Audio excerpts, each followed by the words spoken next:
ঘটনাটো কি হৈছিল? তাৰমানে আমাৰ এই ঢলকুছি গাঁৱত আমাৰ তামোলপুৰ মহকুমাৰ অন্তৰ্গত ঢলকুছি গাঁও অৰ্থাৎ আমাৰ ইয়াতে দীপালী বড়ো এজন মানুহ আজি কেইদিনমান আগত অলপ মানে ধান চান ৰোৱাৰ পিছত এখেতে তাৰমানে অলপমান কাহ চৰ্দি এনেকুৱা হৈছিল। অৰ্থাৎ এনেকুৱা ঔষধ খাই থাকোঁতে মানে ভালো নহয়, ঠিক তেনেকুৱা ৰঙিয়া মেডিকেল চষ্টিত নিলাক 14 জুলাইত। চষ্টি নিওঁতে তাৰমানে এখেতৰ COVID-19 পজিটিভ ওলাল পিছত তাৰমানে চষ্টিৰ পৰা আমাৰ ৰঙিয়া মডেল হস্পিটেললৈ প্ৰেৰণ কৰিলে। যে সেই প্ৰেৰণতো টেষ্ট কৰিলে এওঁলোকসকলে বোলে হয় পজিটিভ ওলছি, ডাইৰেক্ট এইটো তাৰমানে ৰেফাৰ কৰি দিলে সৰুসজাই, গুৱাহাটী সৰুসজাই কোৱাৰেণ্টাইন জ'নত ৰাখিলে সেনেকুৱা আছে যে আমিও ভাবিলোঁ হয় আমাৰ ক'ভিড হৈছে, আমি এওঁলোকৰ ঘৰত আমি প্ৰৱেশ কৰা নাই যে আমাৰো ইয়াতে ক'ভিড হৈছে, এনেকুৱা থাকিল গাঁওবাসী থাকি হঠাতে যোৱাকালি অৰ্থাৎ 25 জুলাইত এখেতৰ হঠাৎ মানে মৃত্যু ঘটাত যাতে আমি ভাবোঁ যে এখেতে মৃত্যু হ'ল COVID-19 হ'ল, আমি ভাবিলোঁ আৰু হ'ব কিছুমান চৰকাৰী কাৰ্যমতে আমি এনেকুৱা ভাবিলোঁ। হওঁতে তাৰমানে এতিয়া হঠাতে মৰাৰ পিছত আমাৰ সৰুসজাইৰ পৰাই ডক্টৰ এজনে যে দিলাক যে এখেতে নিগেটিভ, তেনেহ'লে ইমান দিন আজি 11 দিন কিয় ৰাখিলে কৰোণা যে পজিটিভ হৈ ট্ৰিটমেণ্ট কৰাটো? আমাক এইটো ন্যায় লাগে। ন্যায় এনেকুৱা যে আমি ভাবোঁ যে কৰোণা হয় তেখেতে কোৱাৰেণ্টাইনত যিটো আছে কৰোণাই পজিটিভ ওলাব লাগে, কাৰণ এখেতসকলে কৈছে যে 7 দিন 9 দিন 10 দিনত মূৰে চেক কৰোঁতে এখেতসকলে পজিটিভ নিগেটিভটো ওলায়, কিন্তু 11 দিনত গেলি কোনো মানে ৰিপৰ্ট নাই নহয়। তাৰমানে এনেকুৱা হৈছে মানে কোৱাৰেণ্টাইনত যে ডক্টৰসকলে সেইবিলাকক কি কৰিছে যে 11 দিনত মানুহ যেতিয়া মৃত্যু হোৱাৰ পিছত কেনেকুৱা নিগেটিভ ওলায়, আমি তাৰমানে ৰাইজেই আমি আচৰিত হ'ল। আৰে তেনেহ'লে যে কোৱাৰেণ্টাইন জ'ন যি কৰোণা ভাইৰাছ যি মহামাৰী আমাৰ সমগ্ৰ দেশত যি মহামাৰী কৰোণা ভাইৰাছৰ হেৰি হৈছে, কিন্তু এইটো আমি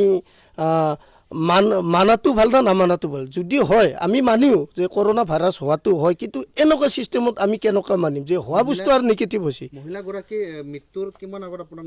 ৰিজাল্টটো দিছিল? এইটো তাৰমানে যে কোৱাৰেণ্টাইন 4 দিন পিছত তেখেতক নিগেটিভ ৰিপৰ্টটো আৰু মৰাৰ মোটামুটি 1 ঘণ্টাৰ পিছত দিছে,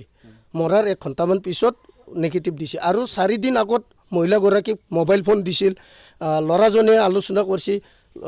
মহিলাগৰাকীয়ে কৈছে যে বাবা মোক মানে সোনকালে ইয়াৰ পৰাই লৈ যোৱা, নহ'লে মই মৰিম, পানী নাই কিবা নাই, খোৱা লোৱা বহুত অসুবিধা, একো ট্ৰিটমেণ্ট নাই। গতিকে তেজৰ ল'ৰাজনে ডক্টৰক অৱসৰ কৰিলে যে কি আপোনালোকে কি কৰিছে যে ইয়াতে বোলে এনেকুৱা খাদ্য নাই কিবা নাই, যে তোমাক কোনে কৈছে? যে পেচেণ্টে কৈছে সেনেকুৱা কৈ পেলাই বোলে মহিলাগৰাকীৰ পৰাই মোবাইলটো আঁতৰি ল'লাক। এতিয়া কোনো মানে হেৰি নাই। আৰু তাতে কেইজনমান আছে কোৱাৰেণ্টাইন জ'নত য'ত সৰুসজাইত থকা যি মানে লেবাৰ কাম কৰা ল'ৰাবিলাক বোলে তেখেতে ক'লাক মানে অলপমান খবৰ লোৱা মানুহবিলাকক যে কৈছে কি কিমান নম্বৰ অমুক নম্বৰ পেচেণ্ট মোৰ মাক হয় যে এখেতে কেনেকুৱা হৈ আছে, সোমাব নিদিয়ে তাতে। ক'লাক মই এইটোৱে ক'ব বিচাৰিছে চৰকাৰে সোনকালে যে এই কৰোণা ভাইৰাছৰ যি উদ্দেশ্য যি ঘোষণা কৰিছে এওঁলোকে, যদি ইয়াৰ পৰা যদি সেনেকুৱা পৰিয়ালক যাতে যি চৰকাৰী কাৰ্যৰ প্ৰদান কৰে, মই সেইটোৰ কাৰণে মানে চৰকাৰী সাহায্য বিচাৰিছে। কাৰণ এখেতৰ হাজবেণ্ডে শাৰীৰিক অক্ষম, য'ত মানে বিকলাংগ এটা হাত, গতিকে এই ঘৰত এতিয়া দুখীয়া, গতিকে মই জানো আৰু যে এখেতসকলক যাতে চৰকাৰী ভাৱৰ পৰাই যি সাহায্য আছে এইটো প্ৰদান কৰক। আৰু মই বিনম্ৰ আমাৰ সমগ্ৰ অসমবাসী বা আমাৰ বিটিয়াৰবাসীক এইটোকে চবকে ৰাইজলৈ সচেতন হওক যে আৰু আমাক এনেকুৱা ন্যায় এটা লাগে, কৰোণা ভাইৰাছটো হয় আৰু য'ত আমাক কোৱাৰেণ্টাইন জ'নত চবকে নিয়া হোৱাৰ পিছত আমি নিজে যাতে সেইটো আমি যে কেনেকুৱা ছিষ্টেমত আমি খবৰ ল'ব পাৰে মানুহ তাতে সোমাব দিয়ক। আৰু যদি ইয়াতে 7 দিন নহয় 2 দিন 3 দিন মূৰে আমাক টেষ্টটো কয় যে ৰিজাল্টটো নিগেটিভ পজিটিভ, সেইটো ইমিডিয়েট আমাক তাৰমানে পেচেণ্টৰ আমাৰ ঘৰবিলাকক জনাব লাগে তেতিয়াহে। গতিকে ইমান দিনৰ মূৰত আজি মৰাৰ পিছত মানে নিগেটিভ, এইটো আমি তাৰমানে অসম্ভৱ, মানে অলপ মানে এইটো চৰকাৰৰ গাফিলতি বুলি ভাবছোঁ মই। আজিতে এই মিডিয়াৰ যোগেদি মাননীয় মই মুখ্যমন্ত্ৰী ডাঙৰীয়াকো মই মিডিয়াৰ মাজতে জনাইছোঁ, আমাৰ আমাৰ মুখ্য কাৰ্যবাহী সদস্য মাননীয় প্ৰমোদ বড়ো ছাৰ ডাঙৰকো মই সেই মিডিয়াৰ যোগেদি জনাইছোঁ যে অনাগত দিনবোৰত যাতে কোৱাৰেণ্টাইনত ৰাখি পেলাই সেনেকুৱা তাৰমানে গাফিলতি কৰিব নালাগে হয় যে ডাইৰেক্ট পজিটিভ দিব লাগে পজিটিভৰ পৰা নিগেটিভ দিবলৈ হয় নিগেটিভটো দিব পাৰে যদি মানুহ ভাল হয় যে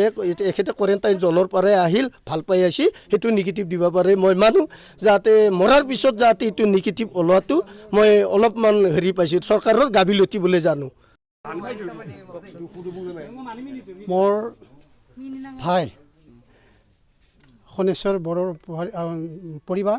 দীপালী বড়ো জানামতে 14 জুলাইত মানে পজিটিভ বুলি ক'লে পজিটিভ বুলি কোৱাৰ পিছত মেডিকেলত নিলে যেনিবা সৰু সজাই কোৱাৰেণ্টাইন চেণ্টাৰত গম পোৱা মতে তাৰমানে তাতে একেবাৰে পানী বা খাদ্য যিকোনো এটা যোগান নধৰে যাৰ ফলত ৰোগীয়ে নিজেই ক'বলগীয়া হৈছিল যে ল'ৰাক ফোন কৰি পেলাই যে বাবা মোক ইয়াৰ পৰা লৈ যা নহ'লে মই মৰিম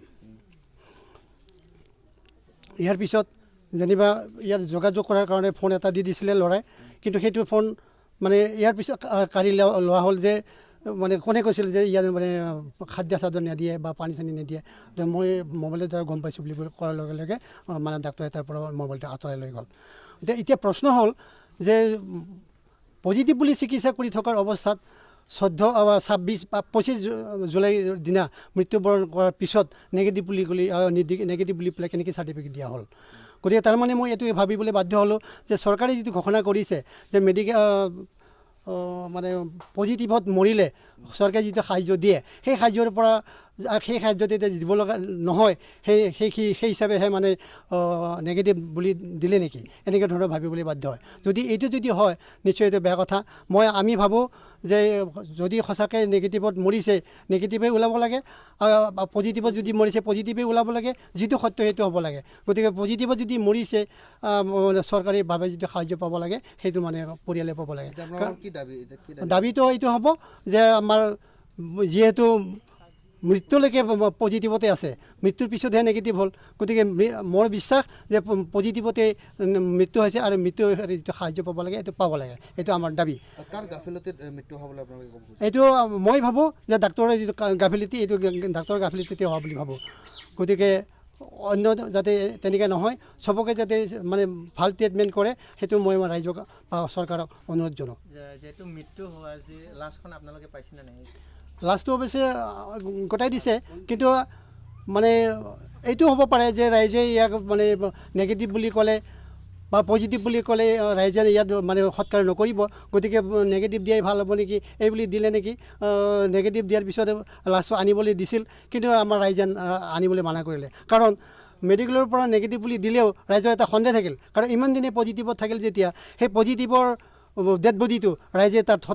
সৎকাৰ কৰাৰ কাৰণে যাবৰ কাৰণে অলপ অসুবিধা পাব বিশেষ কিবা বেলেগ বেমাৰ আছিল বেমাৰটো তেনেকৈ আমি গম নাপাওঁ কাৰণ যিহেতু আগৰ পৰাই সুস্থভাৱে আছে ধান ৰোৱা কৰিছে বা কিবা ঘৰুৱা কাম কৰিছে গতিকে আগত তেনেকৈ বেমাৰ দেখা নাই প্ৰেছাৰে হওক বা চুগাৰে হওক বা তেনেকৈ হাঁপানীয়ে হওক তেনেকৈ আমি একো লক্ষণ আমি দেখা পোৱা নাই কিন্তু মোৰ নাম শ্ৰী গোলক চন্দ্ৰ বড়ো মোৰ মানে ভাই হয় ভাই বোৱাৰী হয় গাঁওখনৰ নাম ঢলকুছি পোষ্ট অফিচ দেউলকুছি জিলা হ'ল বাক্সা বেতিয়া অসম